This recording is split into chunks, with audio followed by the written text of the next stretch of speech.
Hola, soy Gabriel León y estás escuchando La Ciencia Pop, un podcast sobre historias de ciencia.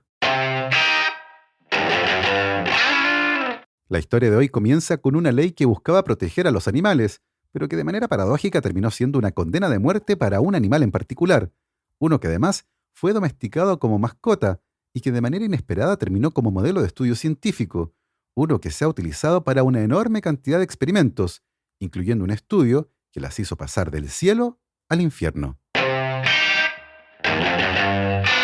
Y como siempre les recuerdo que si les gusta este proyecto y lo quieren apoyar, lo pueden hacer a través de mi página en Patreon.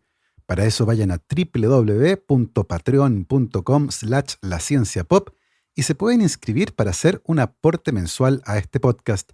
Agradezco como siempre los aportes de mis queridos Patrons: Cristóbal Orellana, Diego Riquelme, Constanza Jabal, Florencia Castañeda, Mauricio Silva, la familia Yuri Martínez, Fernando Pollack, Claudio Oyarzo y Toña, Sebastián Beche, Cirilo, Fede y Pola, la familia Culenqueirolo, Alejandra Díaz, Fernando Araya, Juan Salvador Gajardo, la familia de la Cruz Morales, José Manuel Viveros, Claudia Torres, Alberto Pozo, Robinson Esparza, Janet Leguas, María José Pino, Alyosha Basáez, Pilar Calderón, la familia Fuentes Schonfeld, la familia Cíes Ríos, Beatriz Geldres, Martín Garrido, Luis Alberto Soto, Jo y su papá, Greco Saavedra, Juan Catipillán, María Paz Domínguez, Emma y Ana Llénero, Paula Lagos, Hans Stange, Anaí Mena, Sergio Espinosa, Sebastián Anielo, Sandra Marras, Bastián y Laura Vargas, Rodrigo Linfati y la familia Martínez Pereira.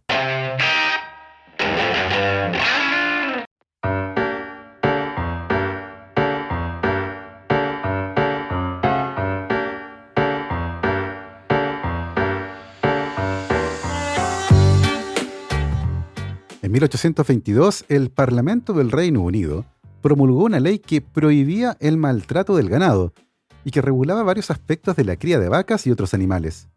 Esta normativa buscaba disminuir la creciente crueldad hacia estos animales y regular una industria que ya estaba alcanzando un gran tamaño.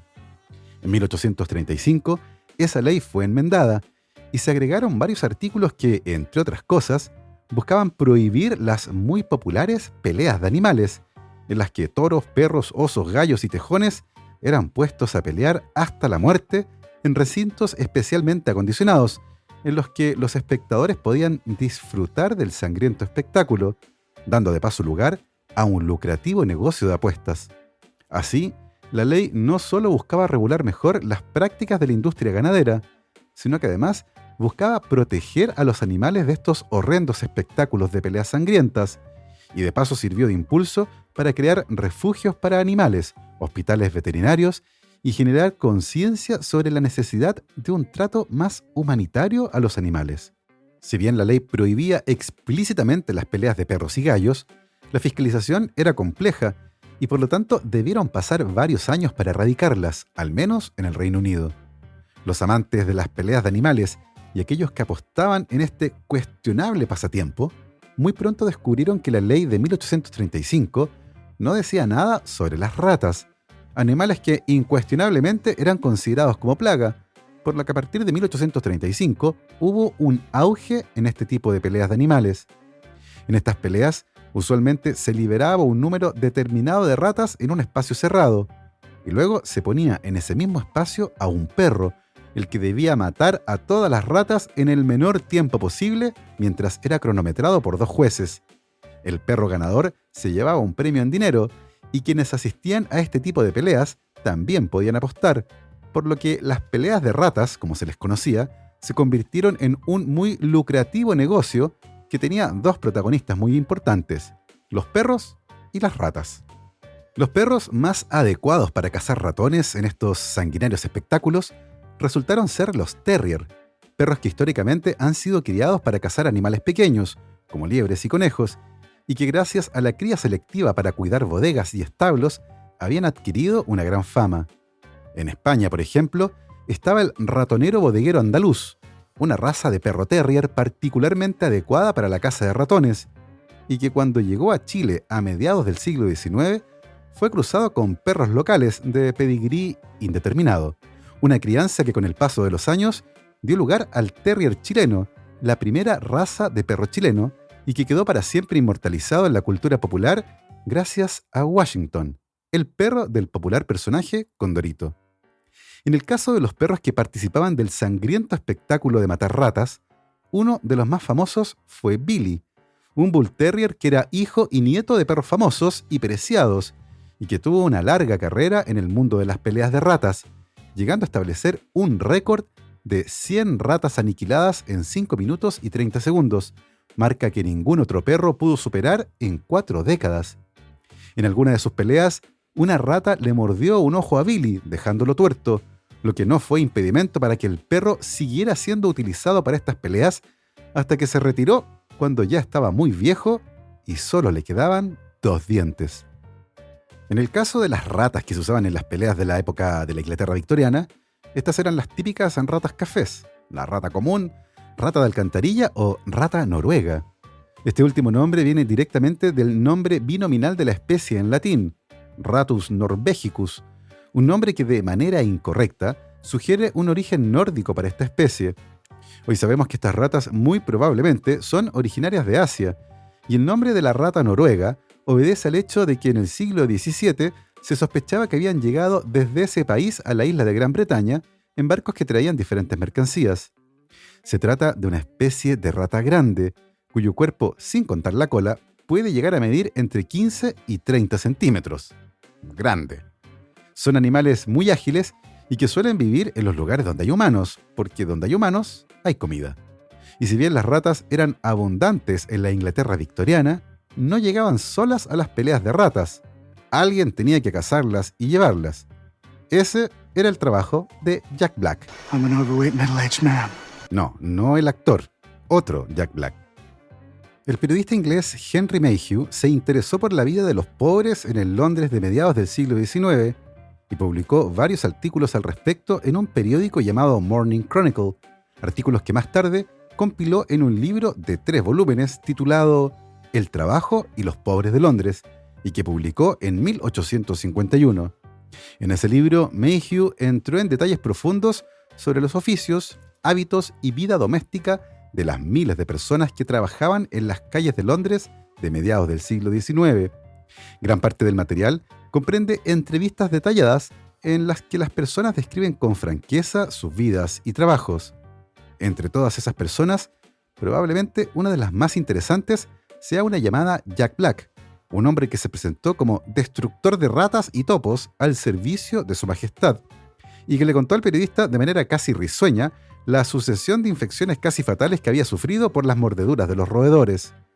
Jack Black se había hecho un uniforme que consistía en un abrigo verde, un chaleco rojo, pantalones bombachos, sombrero de copa y una gran banda de cuero negro que le cruzaba el pecho, en la que había 2 imágenes de ratas de hierro fundido y las letras B y R, por Victoria Regina, la reina Victoria, dando a entender que tenía una suerte de mandato real para cazar ratas. De hecho, Jack Black se promocionaba a sí mismo con volantes en los que se autodenominaba como el cazador de ratas oficial de la reina, pero nunca tuvo una orden real. Jack Black se paseaba por la ciudad con jaulas de hierro en las que iba encerrando a los roedores que capturaba y que luego vendía a quienes organizaban las peleas de ratas. Pero muy pronto descubrió un negocio bastante más lucrativo. Comenzó a criar ratas con características especiales, con pelajes de distinto color, las que eran muy apetecidas para las peleas de ratas, ya que esas ratas especiales eran más fáciles de reconocer y así saber, por ejemplo, qué perro había matado a qué rata. Pero había otro mercado, el de las personas que lentamente comenzaron a ver las ratas, particularmente a las de pelajes novedosos, como mascotas. Así, el proceso de domesticación de las ratas permitió generar una nueva especie, Ratus norvegicus domestica, una rata dócil con pelajes de colores diversos y que era muy apetecida como mascota. Una de las ratas que emergió en ese proceso de domesticación fue un tipo de rata albina, una que de manera sorpresiva saltó de las peleas de ratas a los laboratorios de investigación, convirtiéndose en uno de los modelos de estudio más importantes de la historia después de los ratones, que son roedores considerablemente más pequeños, y también las moscas. El año 2012, el investigador japonés Takashi Kuramoto analizó el genoma de 117 tipos diferentes de ratas albinas y descubrió que todas ellas compartían exactamente la misma mutación que producía albinismo, lo que sugería fuertemente que todas las ratas albinas usadas en los laboratorios de investigación del mundo descendían de una única rata albina. Kuramoto también descubrió que todas las ratas albinas compartían una segunda mutación que está presente en las ratas blancas de cabeza negra, llamadas ratas con capucha. Ese tipo de rata sería el ancestro que sufrió la segunda mutación que produjo a todas las ratas albinas que hoy se encuentran en los laboratorios de investigación. ¿De dónde salió esa primera rata blanca de cabeza negra? Una cosa interesante es que en Estados Unidos, a fines del siglo XIX y principios del siglo XX, se conocía a las ratas con capucha como ratas japonesas, y existen registros en Japón de la existencia de este tipo de ratas desde el siglo XVIII, las que habían sido domesticadas como mascotas. De esta forma, Kuramoto cree que las ratas con capucha aparecieron primero en Japón, desde donde de alguna forma llegaron a Europa, y ahí habría ocurrido una mutación espontánea que dio origen a la primera rata albina. Ese animal sería el ancestro común de todas las ratas de laboratorio que tienen pelaje blanco. Si bien no todas las ratas que se usan actualmente en investigación científica son albinas, durante mucho tiempo fueron las preferidas para hacer investigaciones de todo tipo. Así, las ratas albinas fueron llevadas a los laboratorios de investigación a principios del siglo XIX y fueron utilizadas como modelo para los primeros estudios fisiológicos. Estos incluyeron, por ejemplo, estudios sobre ayuno, intentos por medir la cantidad y la calidad de las proteínas y estudios sobre la importancia de las glándulas suprarrenales. Por lo tanto, se puede afirmar que la rata noruega es la primera especie animal en ser domesticada con fines científicos. El Instituto Wistar de Filadelfia y su primer director, Henry Donaldson, allanaron el terreno para la estandarización de la rata de laboratorio en las actividades de investigación científica, y Helen Dean King, una estudiante de doctorado, inició un proceso de cría y endogamia de ratas albinas en el Instituto Wistar en 1909, obteniendo las ratas conocidas como King albinas. Este instituto sirvió como una de las primeras instalaciones de cría e investigación de animales de laboratorio. De hecho, se le debe mucho crédito a este instituto y sus científicos por desarrollar jaulas adecuadas, equipos auxiliares, dietas, prácticas de reproducción e instalaciones adecuadas para mantener y criar ratas que pudieran ser apropiadas para la investigación en nutrición, bioquímica, fisiología, endocrinología, cáncer, comportamiento y genética. La mayoría de las colonias de ratas en estos primeros años se mantuvieron como poblaciones criadas al azar, generando a dos cepas diferentes que se denominaron como Wistar, desarrolladas en el instituto del mismo nombre, y Sprague-Dawley, que fueron obtenidas en 1925 en una granja de Wisconsin. Ambas cepas de ratas se convirtieron rápidamente en las dominantes dentro de los laboratorios de investigación animal de todo el mundo, y los descendientes de estas dos poblaciones sirvieron como padres o madres en el desarrollo de la mayoría de las cepas de ratas actuales.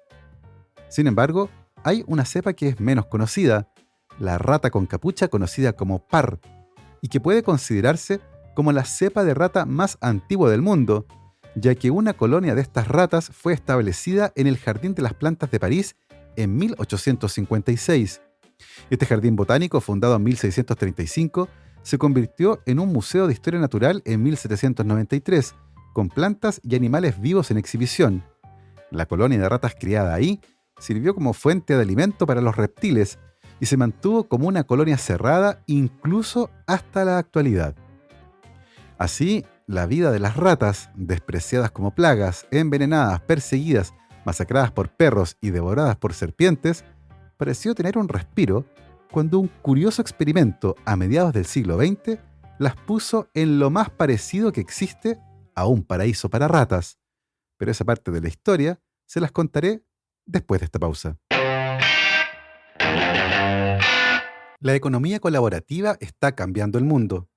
Pronto descubrirás en Chile una nueva forma de comprar con tu comunidad y reducir el precio y la huella de carbono de tus productos preferidos.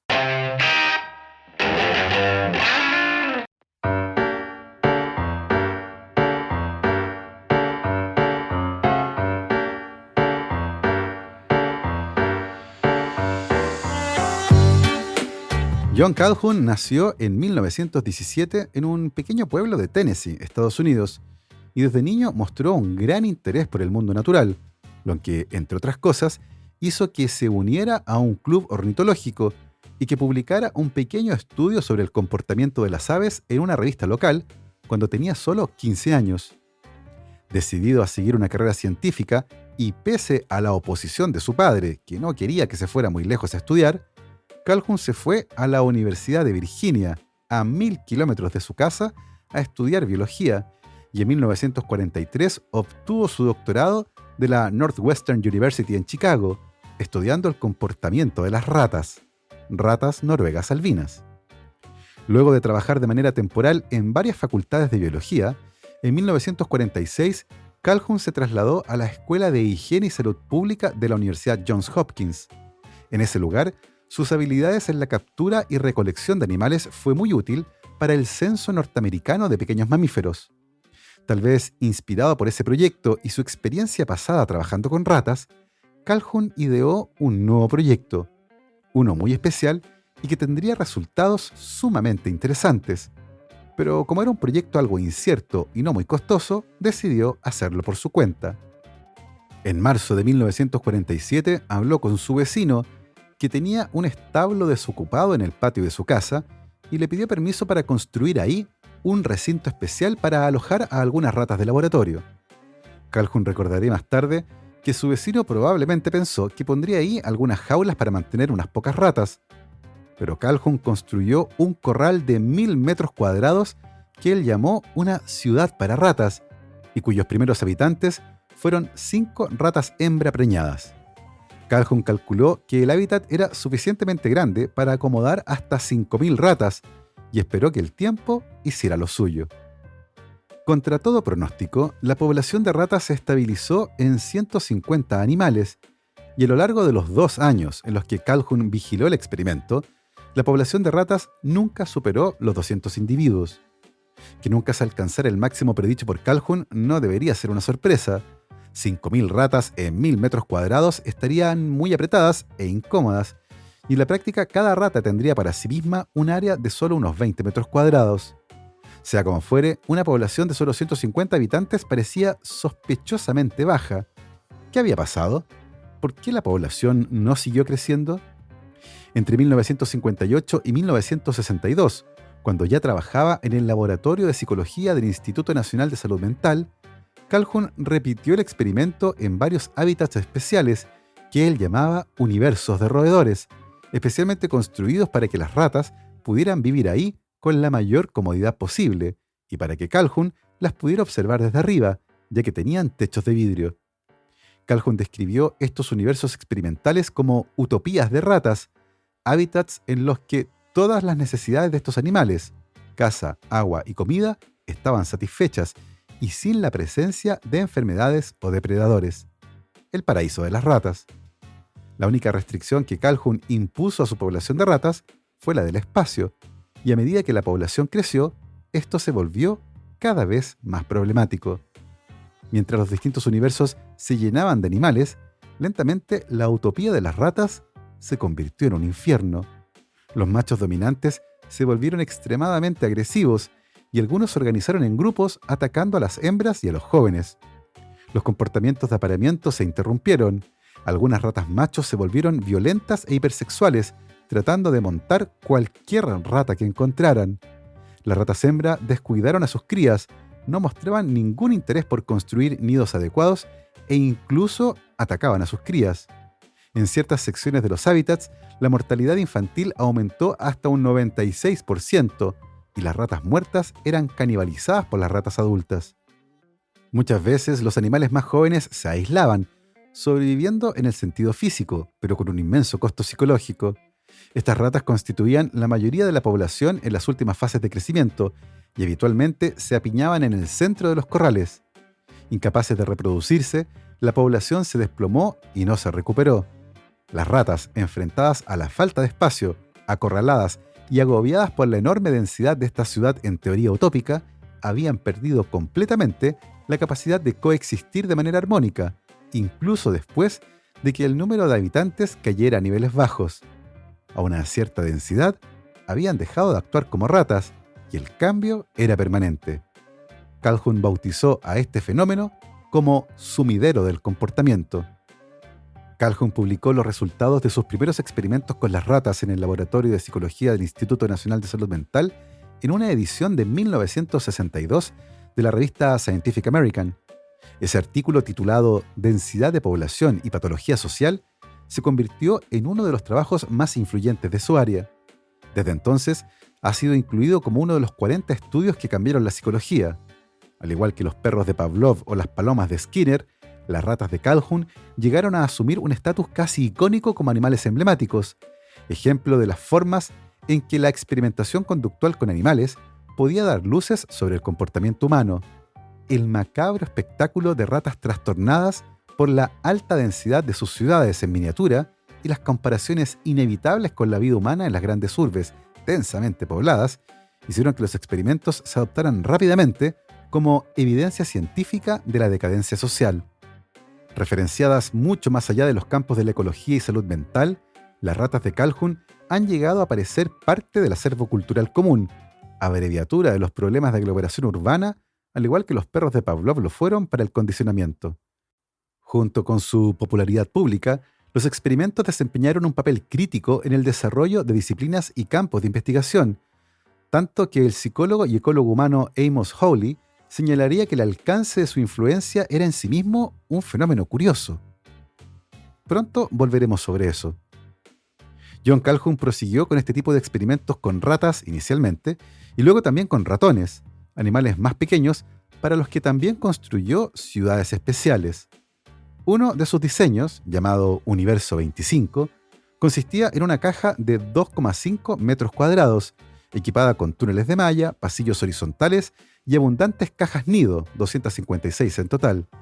Todos los factores que inducen la mortalidad fueron mitigados. El Universo 25 tenía un clima óptimo, recursos más allá de lo que los ratones pudieran necesitar, control de enfermedades y, dado que los ratones no podían trepar por las empinadas paredes metálicas, la emigración era imposible. Cuando se completó la arquitectura, Calhoun trajo 4 parejas de ratones suministrándoles comida, agua y abundantes virutas de madera para la construcción de nidos. En ausencia de depredadores y adversidades ambientales, los ratones comenzaron a multiplicarse. Después de un periodo de ajuste inicial, la población comenzó a aumentar exponencialmente, duplicándose cada 55 días. Muy pronto, sin embargo, la alta tasa de fecundidad comenzó a tener un impacto adverso en el mundo de los ratones.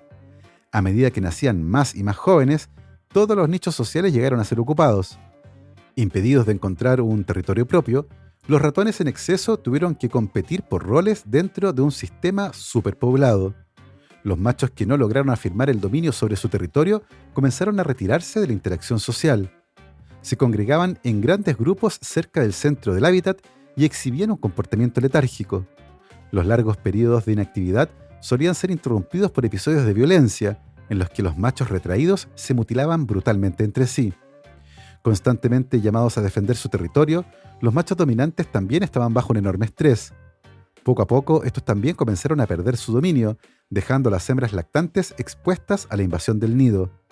Las hembras, por su parte, comenzaron a destetar prematuramente, abandonar o incluso canibalizaron a sus crías. A medida que más y más ratones no socializaban adecuadamente, la sociedad comenzó a desmoronarse y la tasa de mortalidad comenzó a aumentar. Rechazados por sus progenitores, los ratones jóvenes sobrevivientes tampoco socializaban. Algunas hembras comenzaron a retirarse a los nidos superiores, mientras que sus homólogos masculinos se aislaron y se negaron a participar en el cortejo o lucha territorial. Calhoun llamó a este grupo de animales como los The Beautiful Ones, los hermosos. Su comportamiento se restringía a comer, dormir y limpiarse el pelaje, y como no se metían en peleas, estaban impecables. Para el día 600, cuando la población había dejado de crecer, su número comenzó a disminuir a los de las etapas iniciales. Sin embargo, igual como ocurrió con las ratas, no hubo una recuperación en el comportamiento. Aunque físicamente eran capaces de reproducirse, los ratones habían perdido las habilidades sociales necesarias para aparearse. Calhoun concluyó que la colonia había experimentado una muerte social mucho antes de su extinción física final y publicó los resultados del experimento en un artículo titulado Muerte al cuadrado. Como Calhoun admite con franqueza en su introducción, sin embargo, no se preocupaba únicamente por los ratones. Sus pensamientos estaban en el ser humano y en cómo la muerte del espíritu bajo ciertas condiciones precede a la muerte del cuerpo. El artículo de Calhoun comienza citando el libro del Apocalipsis y termina con una advertencia sombría sobre nuestra propia especie. La descripción de Calhoun de su colonia de ratones también se prestó fácilmente para la antropomorfización. Desertores sociales, jóvenes delincuentes, madres solteras irresponsables y socialites ahogados en el narcisismo. Las ratas de Calhoun parecían reflejar a una serie de males y preocupaciones sociales en un periodo muy agitado de la historia. Desde antropólogos y urbanistas hasta arquitectos, paisajistas y legisladores, todos prestaron mucha atención a lo que pasaba en los universos utópicos de Calhoun. El término sumidero del comportamiento se filtró más allá de la academia, convirtiéndose en parte de la cultura pop. Los escritores a ambos lados del Atlántico, desde periodistas hasta autores de cómics, usaron la frase como sinónimo de las trampas de la vida en la ciudad. Sin embargo, a pesar de lo tentador y hasta evidente que puede resultar extender estos resultados a los seres humanos, ¿es tan así? ¿Es posible mapear las patologías sociales descritas por Calhoun en la sociedad humana? ¿Cómo se mide? Muchos buscaron correlaciones con las tasas de enfermedades venéreas, el divorcio, la escolaridad infantil y otros elementos que, según algunos, podían reflejar elementos de la sociedad humana comparables a los descritos por Calhoun y sus roedores. El psicólogo Jonathan Friedman reclutó a estudiantes de secundaria y universitarios para llevar a cabo una serie de experimentos que midieron los efectos de la densidad en el comportamiento. Midió su estrés, incomodidad, agresividad, competitividad y desagrado general. Cuando publicó sus hallazgos en 1975, sin haber encontrado efectos negativos significativos, los resultados de Calhoun comenzaron a ser vistos con algo más de precaución. Tal vez el impulso inicial y el sentido común que hacían que resultara tan atractivo hacer el vínculo directo con el comportamiento humano merecía una revisión más calmada. Tal vez la densidad de habitantes ya no era una variable explicativa primaria del colapso social, y era necesario hacer una distinción entre el comportamiento de los humanos y el de los animales no humanos. Después de todo, los seres humanos tenemos otras herramientas que nos permiten hacerle frente al hacinamiento. A partir de ese punto, la investigación de Calhoun fue vista no solo como cuestionable, sino también como peligrosamente atractiva para saltar a conclusiones exageradas. Muchos expertos creen que la decadencia social no deriva exclusivamente de la densidad, sino que de la interacción social excesiva. Después de todo, no todas las ratas de Calhoun habían colapsado, y aquellas que lograron controlar de mejor manera el espacio y su interacción social llevaron vidas relativamente normales. Lograr el equilibrio adecuado entre la vida privada y la interacción social podría ser entonces la clave para mantener las relaciones sociales saludables. Era la interacción social inevitable y no deseada lo que volvía locas incluso a criaturas que se creía eran bastante sociales. La cultura y la educación también juegan un papel clave en la adaptación al medio ambiente, sugirieron otros expertos. Adicionalmente, otros estudios sobre el diseño del espacio parecían demostrarlo. Uno de estos estudios comparó a estudiantes que vivían en dos estilos diferentes de dormitorios universitarios: un dormitorio tipo pasillo versus dormitorios en suite. Aquellos que vivían directamente conectados al pasillo percibían el ambiente como abarrotado y exhibieron mayores niveles de estrés. Por otro lado, aquellos que vivían en dormitorios tipo suite, donde el espacio estaba dividido en una serie de áreas comunes separadas, les fue mejor, a pesar de que la densidad, en ambos casos, era similar. Al comparar los dos formatos de dormitorio, los investigadores pudieron proporcionar evidencia tanto de la patología como de su mejora a través de un diseño más efectivo. Los estudios de Calhoun siguen siendo influyentes, pero hoy está claro que no es posible extender los resultados de los universos de las ratas y ratones a los seres humanos. De hecho, hoy, con nuestra hiperconectividad digital, no es necesario vivir en un ambiente físicamente denso como para sentirse agobiado por el exceso de interacción social. Tal vez por eso, muchos necesitan hoy desconectarse, sin que eso implique irse a algún lugar solitario a meditar. A veces, sencillamente, necesitamos apagar nuestros computadores y poner el teléfono en modo avión. Así, hemos llegado al final de esta historia. Espero que les haya gustado.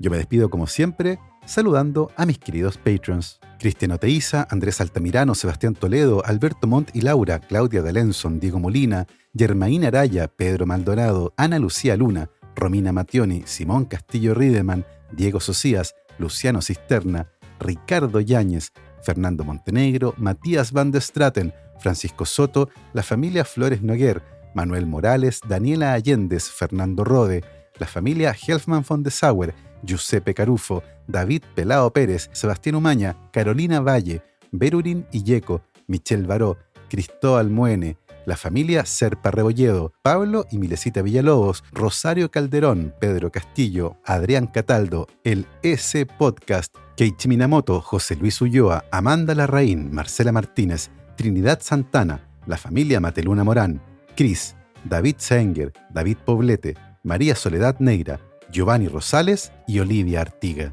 Nosotros nos volvemos a escuchar la próxima semana. Que esté muy bien, cuídense mucho, lávense las manos y por supuesto, que la ciencia los acompañe.